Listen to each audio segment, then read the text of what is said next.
Madame, bonsoir, très heureux de vous retrouver. Bienvenue à ce journal des régions. Le condensé de l'actualité depuis les 77 communes du Bénin.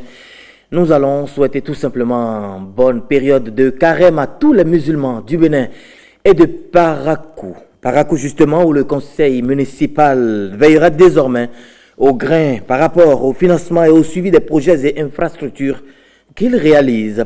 Ce challenge, l'autorité municipale le traduit à travers les différentes descentes. Une de nos équipes l'a suivi pour la dernière en date. Bertin Adimi et Olvega Messon nous décrivent l'ambiance de la descente sur le terrain du maire Charles Toko. C'est au pas de charge que Charles Toko, le maire de Parakou et son équipe ont fait le tour des sites abritant la réalisation d'infrastructures au profit des populations. Place Bioguera, école de formation médico-sociale, école primaire publique de Tian pour le contrôle des chantiers de construction de modules de classe et descendre sur le marché à bétail de Parakou, Sisatourou.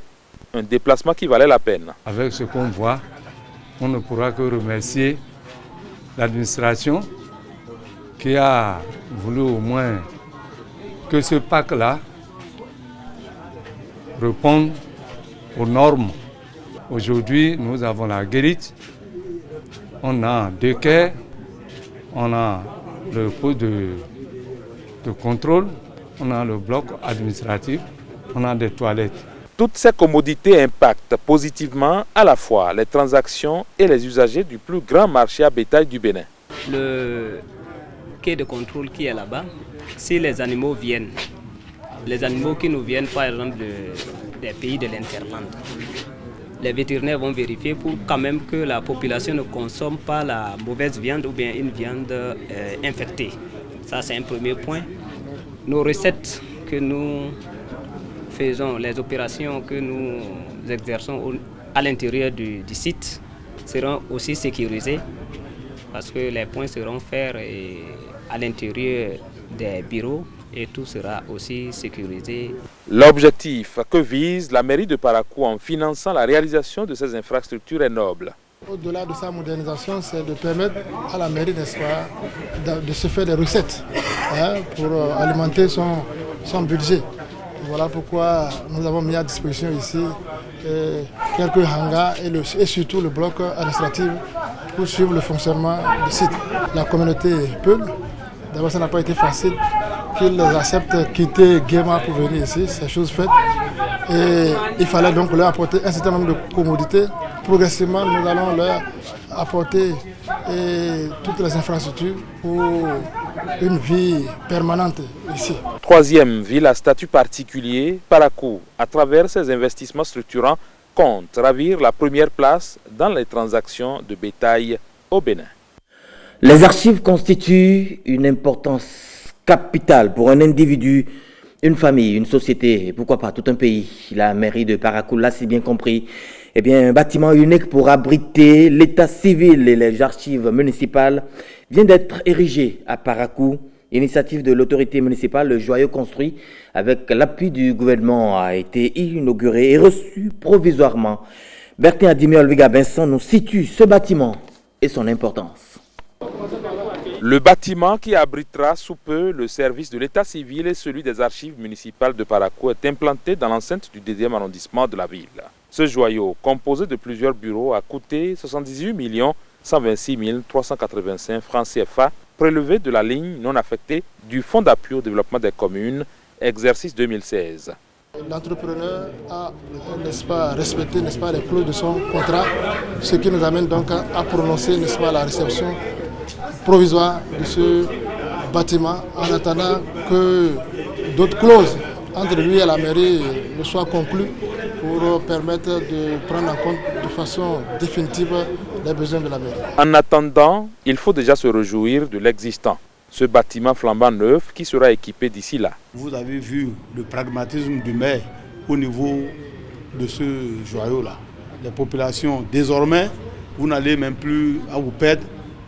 Je vais au premier arrondissement chercher ma souche, je vais au 2e arrondissement, je vais au 3e arrondissement. Vous verrez directement au niveau de l'arrondissement 2, tout juste à l'entrée à droite, c'est le grand bâtiment qui sert à faire des recherches de souches.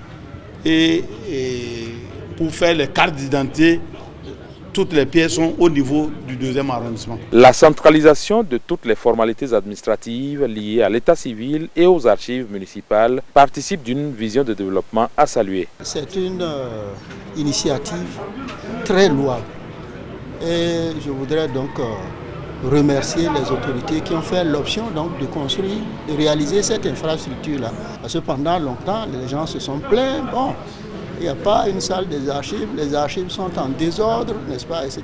Désormais, on peut ranger donc les archives de la municipalité quelque part, les sécuriser.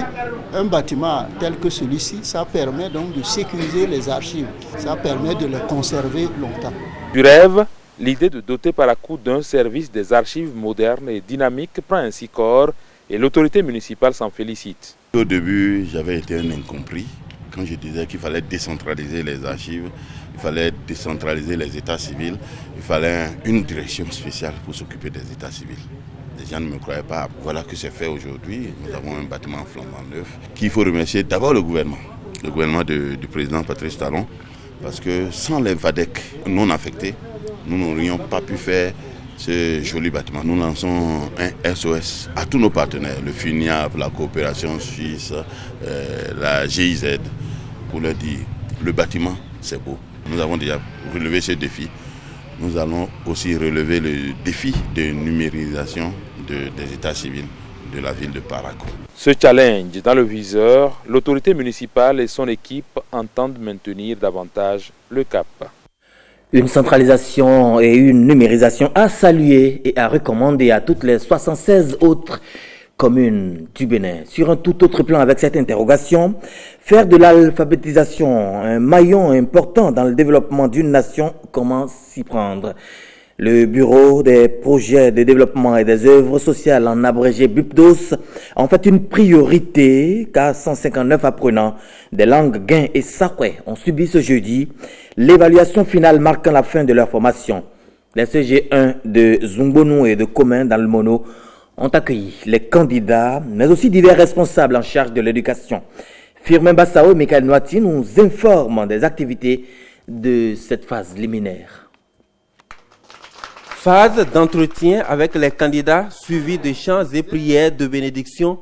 Ce rendez-vous qui a l'air d'une prière d'adoration est plutôt la phase d'évaluation finale de l'apprentissage des langues Guin et Sahoué dans le département du Mono. L'Église des Assemblées de Dieu du Bénin, à travers son bras technique BUPDOS ONG, œuvre inlassablement depuis plusieurs années pour la promotion des langues nationales. Cette noble mission qui a démarré dans les années 2005 dans la commune de Bopa est à sa 9e édition dans la commune de Komen et à sa 4e édition dans la commune de Khouyogoui. Comme le dit un adage populaire, nul n'est heureux tout seul. C'est pour cette raison que nous avons décidé de partager ici avec tous les acteurs du sous-secteur notre démarche méthodologique dans la conduite du processus des campagnes d'alphabétisation. L'Église n'intervient pas que seulement dans la prédication. Si nous lisons bien la Bible, eh bien le Seigneur est intervenu en prêchant la parole, mais à un moment donné, lorsqu'il réalise que ceux-là à qui on prêche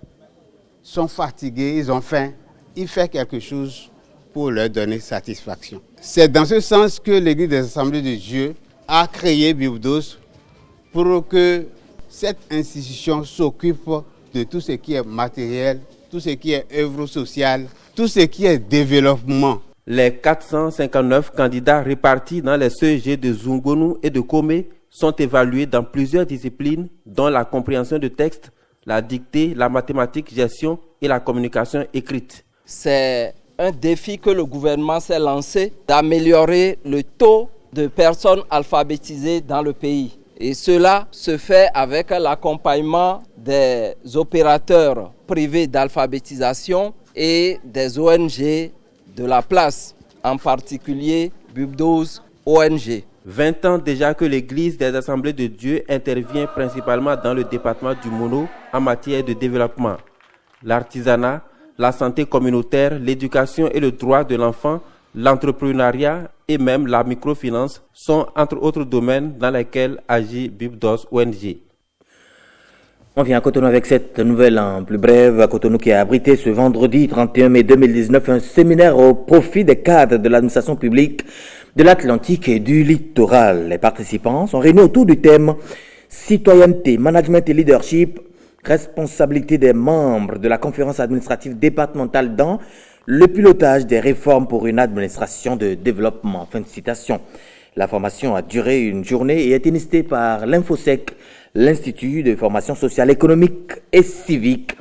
Nous y reviendrons dans nos prochaines éditions. Et puis une équipe d'inspection de la Société béninoise d'énergie électrique SBEE est sur le terrain pour inspecter les installations et détecter les éventuelles fraudes de manipulation sur le réseau électrique.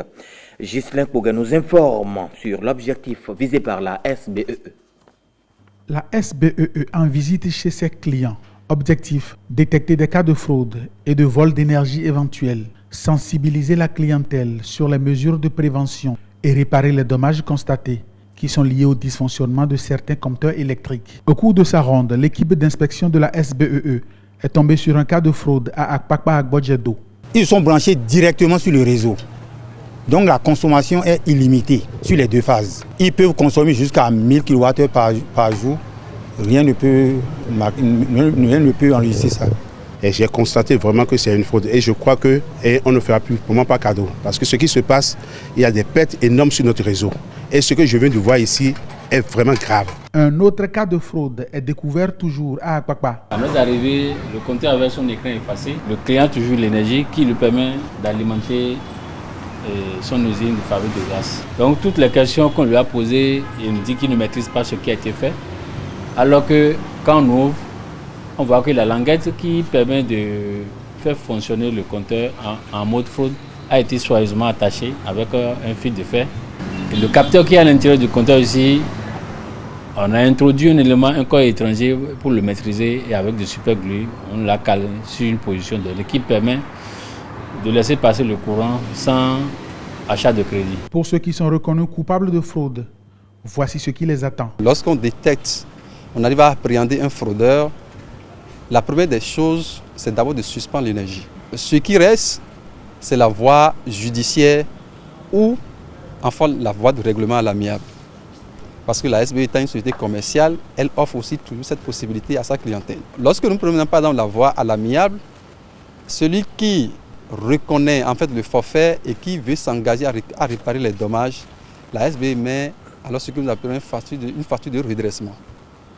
Cette facture de redressement, le client doit prendre formellement l'engagement, un engagement écrit, qu'il doit payer alors l'intégralité de cette facture. Alors dès que c'est fait, celui-ci peut se retrouver dans la possibilité de se faire rétablir l'énergie en lui changeant le système de comptage. Le cas de fraude qu'on a détecté le vendredi passé, le monsieur ayant été gardé au commissariat après, même malgré qu'il a accepté par exemple de payer les dommages en fait, qu'il a causés à la SBE, a été conduit devant le procureur. Et le procureur a été quand même sans état d'âme. On lui a infligé les sanctions qu'il faut. Il a payé, il a réglé à plus de 60% la facture de redressement que la SBE lui a établie. Et il est toujours sous le coup de la convocation pour répondre de ses forfaits. L'équipe d'inspection a constaté également des dysfonctionnements qui ne dépendent pas des abonnés. Le premier cas, c'est un compteur qui est conforme qu'on va laisser en exploitation. Le second cas, le compteur a un mauvais état de marche, pas anomalie fonctionnelle, qu'on va déposer et remplacer. Et je précise que ce n'est pas un cas de fraude. On n'est pas seulement là pour forcément trouver la fraude. Il peut y avoir des anomalies qui mettent le client dans une mauvaise position, au point où le client est lésé. On est là aussi pour réparer ces injustices-là. L'opération continue. Avis donc aux fraudeurs. Les dernières informations portent à notre connaissance que plusieurs autres cas de fraude continuent de tapir dans l'ombre et ne manqueront pas d'être traduits dans les jours à venir devant le procureur de la République. Madame, Monsieur, ce journal des régions est à présent terminé. Merci de l'avoir suivi. Passez de bons moments en notre compagnie. Le prochain rendez-vous de l'information, c'est à 20h.